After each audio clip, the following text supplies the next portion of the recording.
नमस्ते मेरे प्यारे भाइयों और बहनों। स्वागत है आपका आपके अपने मेरा बोर्ड पर।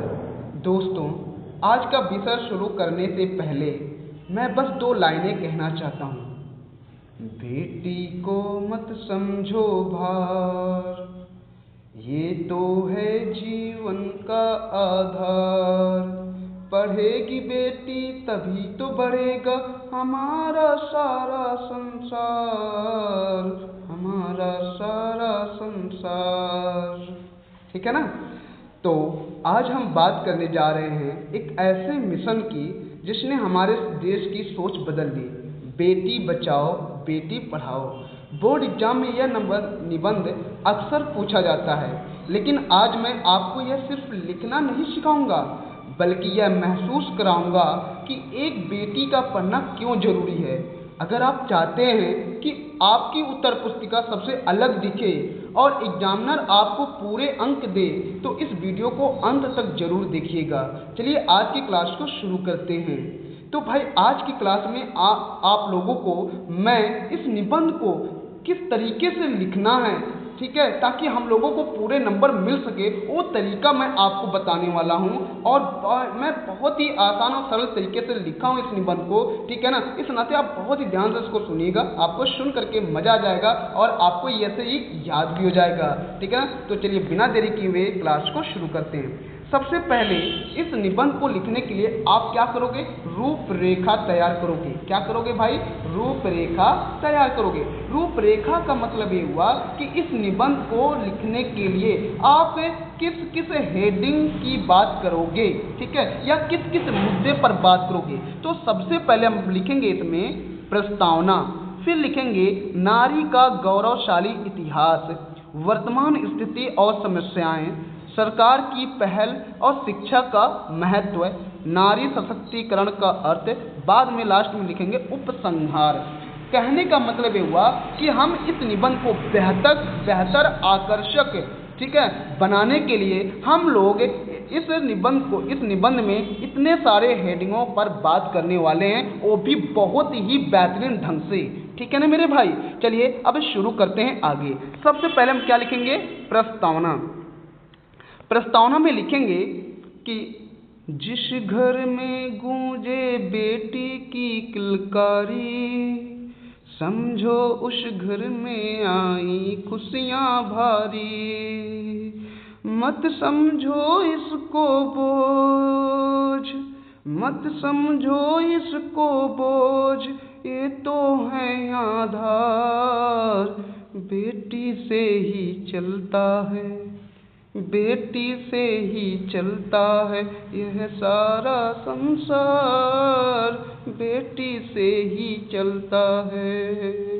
ठीक है ना मेरे भाई। इस तरीके से आपको ऐसे 2-4 लाइन लिख दोगे ना, तो एग्जामिनर जो होगा वो काफ़ी बहुत ज़्यादा प्रभावित होगा और आपको पूरे के पूरे नंबर देने पे वैसे ही मजबूर हो जाएगा, ठीक है ना। तो अब आगे लिखेंगे कि सृष्टि की रचना अगर भगवान ने की, तो उसे संवारने का काम नारी ने किया है। माँ, बहन, पत्नी और बेटी हर रूप में नारी त्याग और प्रेम की मूरत है।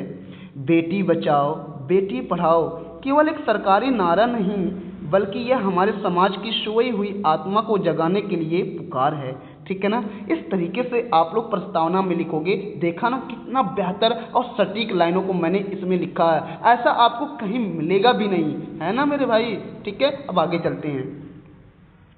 अब बात करेंगे नारी का गौरवशाली इतिहास कैसा रहा।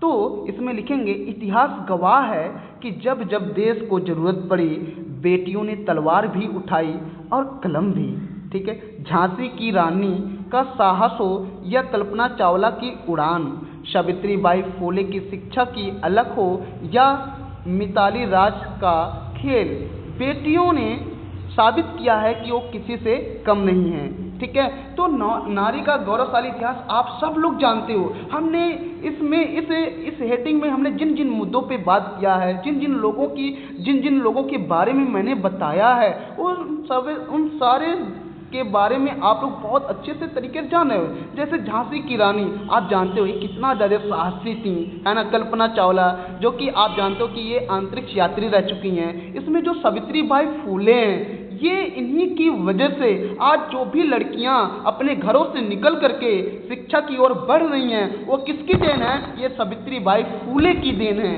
हर एक लड़कियों को उनसे प्रेरणा लेना चाहिए, सीखना चाहिए कि वो भी एक नारी थी, जिनके वजह से आज उन्हें जो शिक्षा मिल रहा है वो उसके सिर्फ और सिर्फ कौन है? सावित्रीबाई फूले हैं।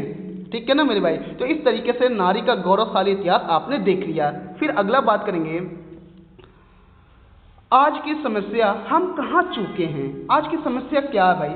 तो इसमें लिखेंगे, आज भी कुछ लोग बेटी के जन्म पर दुखी हो जाते हैं।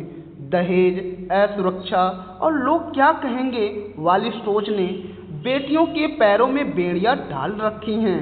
हमें समझना होगा कि अगर हम बेटी को मार देंगे तो कल बहू कहाँ से लाएंगे, और अगर बेटी को पढ़ाएंगे नहीं तो आने वाली पीढ़ी को संस्कार कौन देगा, है ना?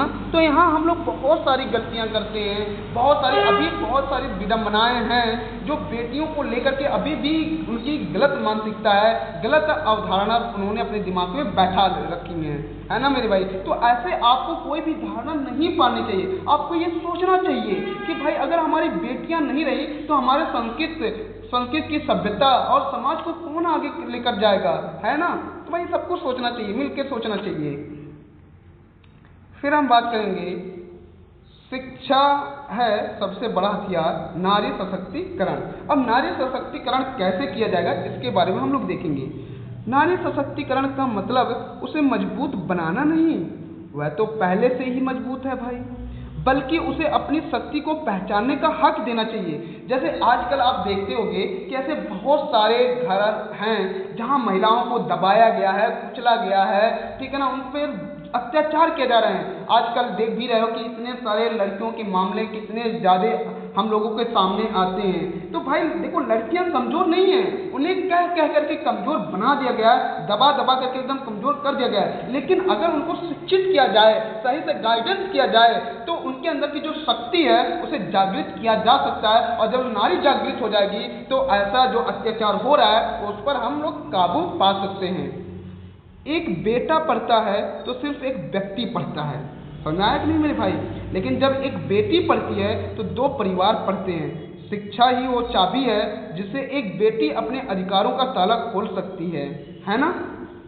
तो इस तरीके से ये हो गया। अब बात करेंगे उपसंहार की।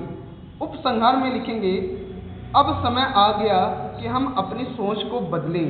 बेटियों को पराया धन नहीं बल्कि अपना सबसे बड़ा धन समझें। जिस दिन हर बेटी के हाथ में किताब होगी और दिल में निडरता, उस दिन हमारा भारत सही मायने में विश्व गुरु बनेगा। हम जिस विश्व गुरु की बात कर रहे हैं, जिस भारत को विश्व गुरु बनाने की बात करते हैं, वह विश्व गुरु तभी हमारा भारत बन पाएगा जब हमारे भारत में महिलाएं सुरक्षित रहेंगी, है ना?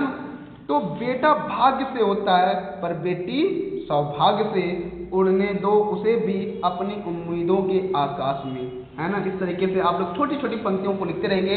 जिस तरीके से मैं बता रहा हूँ ना मेरे भाई, अगर आप लोगों ने ऐसे लिखा, जो कि सबसे ज़्यादा मोस्ट इम्पॉर्टेंट है, ये सारी चीज़ें जो मैं आपको बता रहा हूँ, ठीक है? इस चैनल पर आपको मतलब तैयारी के मामले में आपको बेहतर से बेहतर ही कंटेंट मिलेगा। अगर आप लोगों ने जो मैं बता रहा हूँ अगर आप लोगों ने किया तो भाई आपको एक भी नंबर ऐसे नहीं होंगे जो कट जाएंगे, आपको पूरे के पूरे नंबर मिलेंगे। तो वीडियो कैसे लगे कमेंट में जरूर बताइएगा। और हाँ, जितने भी वीडियो हैं आप लोग चैनल से जुड़ करके आप लोग पूरे वीडियो को देख डालिए, जो भी जिसके क्लास के होंगे, क्योंकि यहाँ पर आपको बहुत ही ज़्यादा महत्वपूर्ण प्रश्नों के बारे में बताया गया है। धन्यवाद।